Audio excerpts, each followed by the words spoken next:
ಕಾಮಿಡಿಯಿಂದ ಲಕ್ಷಾಂತರ ಜನರ ಪ್ರೀತಿ ಸಂಪಾದನೆ ಮಾಡಿದ್ದ ಕಾಮಿಡಿ ಕಿಲಾಡಿಗಳು ಖ್ಯಾತಿಯ ರಾಕೇಶ್ ಪೂಜಾರಿ ಹೃದಯಾಘಾತಕ್ಕೆ ಒಳಗಾಗಿ ಕೊನೆಯುಸಿರೆಳೆದಿದ್ದಾರೆ. ರಾಕೇಶ್ ಪೂಜಾರಿ ಸಾವಿನ ಸುದ್ದಿ ಶಾಕಿಂಗ್ ಆಗಿದ್ದು ಎಲ್ಲರೂ ದಿಗ್ಭ್ರಾಂತರಾಗಿದ್ದಾರೆ. ಕನ್ನಡ ಕಿರುತೆರೆ ಲೋಕಕ್ಕೆ ಅಚ್ಚರಿಯ ಸುದ್ದಿಯೊಂದು ಬೆಳಂಬೆಳಿಗ್ಗೆ ಬಡಿದಪ್ಪಳಿಸಿದೆ.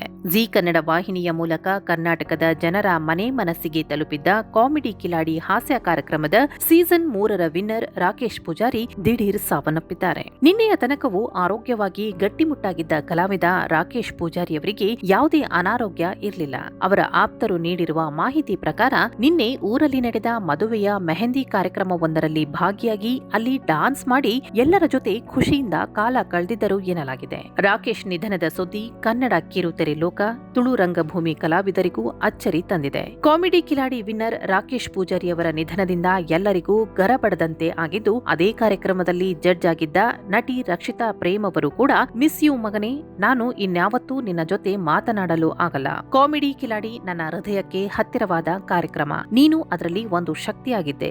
ನಿನ್ನಂತಹ ಅದ್ಭುತ ವ್ಯಕ್ತಿ ನಮ್ಮ ಹೃದಯದಲ್ಲಿ ನೆಲೆಸಿರುತ್ತಾರೆ ಎಂದು ಪೋಸ್ಟ್ ಮಾಡಿದ್ದಾರೆ. ಮೃತ ರಾಕೇಶ್ ಪೂಜಾರಿ ಅವರ ಆಪ್ತರು ಹೇಳುವ ಪ್ರಕಾರ ರಾಕೇಶ್ ಪೂಜಾರಿ ಆರೋಗ್ಯವಾಗಿದ್ದರು. ನಿನ್ನೆ ಖಾಸಗಿ ಕಾರ್ಯಕ್ರಮವೊಂದರಲ್ಲಿ ಪಾಲ್ಗೊಂಡ ಬಳಿಕ ಅವರಿಗೆ ದಿಢೀರ್ ಬಿಪಿ ಲೋ ಆಗಿದೆ ಎಂದು ತಿಳಿದು ಬಂದಿದೆ. ತಕ್ಷಣ ಅವರನ್ನು ಆಸ್ಪತ್ರೆಗೆ ಕರೆದುಕೊಂಡು ಹೋಗಲಾಯಿತು. ಅಲ್ಲಿ ಅವರು ಚಿಕಿತ್ಸೆಗೆ ಸ್ಪಂದಿಸದೆ ನಿಧನ ಹೊಂದಿದರು ಎಂದು ವೈದ್ಯರು ತಿಳಿಸಿದ್ದಾರೆ ಎಂದು ಹೇಳಿದ್ದಾರೆ.